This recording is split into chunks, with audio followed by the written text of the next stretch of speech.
रसायनशास्त्राच्या जगात ना काही रेणूंची कुटुंब असतात, अगदी आपल्यासारखीच. आणि आज आपण अशाच एका इंटरेस्टिंग फॅमिलीबद्दल बोलणार आहोत.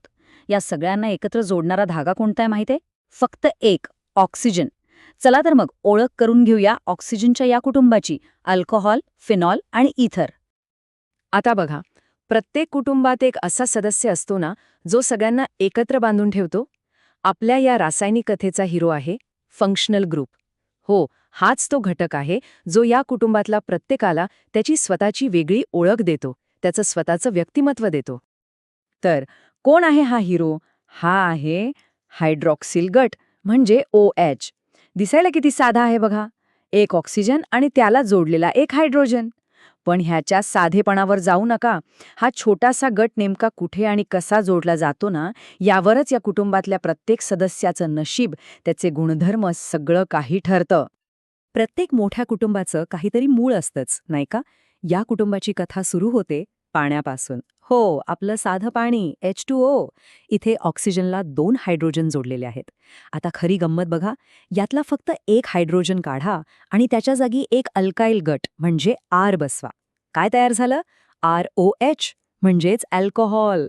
जणू काही अल्कोहोल हे पाण्याचे थेट वंशज आहेत.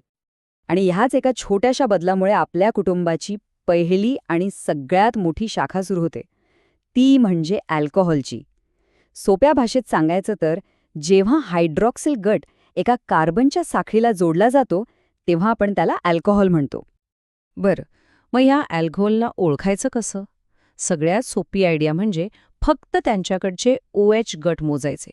बघा, एकच गट असेल तर त्याला म्हणायचं मोनोहायड्रिक, 2 असतील तर डायहायड्रिक. अरे हेच ते जे गाडीच्या रेडिएटरमध्ये असतं ना, इथिलीन ग्लायकॉल. आणि जर 3 गट असतील तर ट्रायहायड्रिक, जसं की ग्लिसरॉल, जे आपण त्वचेसाठी वापरतो. एकदम सोपं आहे की नाही? पण थांबा, गोष्ट फक्त संख्येवर नाही संपत. खरी गंमत तर आता पुढे आहे. ज्या कार्बनला हा OH गट चिकटलेला आहे ना, त्याचा शेजारपाजार कसा आहे यावर सगळा खेळ अवलंबून असतो. हो, त्याचा परिसरच सगळं काही ठरवतो. चला, मग सुरुवात करूया पहिल्या प्रकारापासून. याला म्हणतात प्रायमरी अल्कोहॉल. आता जरा इमॅजिन करा, OH गट ज्या कार्बनला जोडला आहे, तो कार्बन स्वतः फक्त एकाच दुसऱ्या कार्बनला जोडलेला असतो. हा तसा थोडा एकटा, सरळमार्गी सदस्य आहे या कुटुंबातला. आता भेटूया याच्या पुढच्या भावंडाला, सेकंडरी अल्कोहोल. नावावरूनच कळतंय, इथे OH गटाला धरून ठेवलेला कार्बन दुसऱ्या 2 कार्बन गटांशी जोडलेला असतो. म्हणजे याचं सोशल सर्कल थोडं मोठं आहे, नाही का? आणि ह्या गटातला शेवटचा पण सगळ्यात जास्त गर्दीत राहणारा सदस्य, तो म्हणजे टर्शरी अल्कोहॉल. बरोबर ओळखलत. इथे OH गटाचा कार्बन चक्क 3 बाजूंनी दुसऱ्या कार्बन गटांनी घेरलेला असतो. आणि याच गर्दीमुळे ना, त्याचे रासायनिक गुणधर्म आणि त्याची वागणूक प्रायमरी आणि सेकंडरीपेक्षा खूपच वेगळी असते. ठीक आहे, आतापर्यंत आपण कुटुंबाच्या मुख्य शाखेबद्दल बोलू. पण प्रत्येक कुटुंबात काही दूरचे पण थोडे खास, थोडे वेगळे नातेवाईक असतातच, बरोबर? आपल्या या कुटुंबात ते आहेत फिनॉल्स, या फॅमिलीचे ॲरोमॅटिक कझिन्स. आत्तापर्यंत आपला OH गट एका साध्या-सुध्या कार्बन साखळीत राहत होता.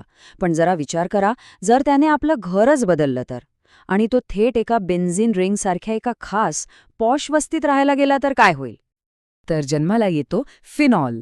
हो, जेव्हा हायड्रॉक्सिल गट थेट ॲरोमॅटिक रिंगच्या कार्बनला जोडला जातो, तेव्हा त्याला आपण फिनॉल म्हणतो. आणि विश्वास ठेवा, हा पत्ता बदलल्यामुळे त्याची ओळख, त्याचा स्वभाव, सगळं काही आमूलाग्र बदलून जातं. आणि अल्कोहोलप्रमाणेच फिनॉल्समध्ये खूप विविधता आहे. बेन्झीन रिंगवर 2 OH गट चिकटले तर कॅटेचॉल किंवा रिसॉर्सिनॉल सारखे डायहायड्रिक फिनॉल तयार होतात. आणि 3 गट असतील तर पायरोगॅलॉल सारखे ट्रायहायड्रिक फिनॉल मिळतात. सगळा खेळ त्या रिंगवर किती OH गट आहेत याचाच आहे. ठीक आहे, तर आपण या कुटुंबातल्या थेट वंशजांना भेटलो, त्यांच्या खास नातेवाईकांनाही भेटलो. आता वेळ आहे त्या सदस्याला भेटायची जो सगळ्यांना जोडण्याचं काम करतो. तो आहे इथर, ऑक्सिजनचा एक पूल. इथरची रचना ना खूपच वेगळी आहे. इथे ऑक्सिजन साखळीच्या टोकाला नसतो, तर तो 2 अल्काइल किंवा अराइल गटांच्या बरोबर मध्ये असतो, ROR-. जणू काही तो 2 प्रदेशांना जोडणारा एक पूलच आहे आणि हीच भूमिका त्याला इतरांपेक्षा खूप वेगळं बनवते. आणि इथरचं वर्गीकरण तर त्याहूनही सोपं आहे. फक्त ऑक्सिजनच्या पुलाच्या दोन्ही बाजूला बघा. दोन्हीकडचे गट जर जुळ्या भावांसारखे एकदम सारखे असतील तर तो झाला सिमेट्रिकल इथर, आणि जर ते वेगवेगळे असतील तर अनसिमेट्रिकल इथर. आहे की नाही एकदम सोपं? चला तर मग आता या संपूर्ण ऑक्सिजन कुटुंबाला एका फ्रेममध्ये एकत्र आणूया आणि त्यांचं एक फॅमिली पोर्ट्रेट काढूया. बघूया तरी हे सगळे एकत्र कसे दिसतात. बघा या फॅमिली पोर्ट्रेटकडे. एकीकडे आहे अल्कोहॉल, जिथे OH गट एका sp3 कार्बन साखळीवर आहे. दुसरीकडे आहे फिनॉल, जिथे तोच OH गट ॲरोमॅटिक रिंगच्या sp2 कार्बनवर आहे, ज्यामुळे त्याला एक वेगळाच रुबाब मिळतो.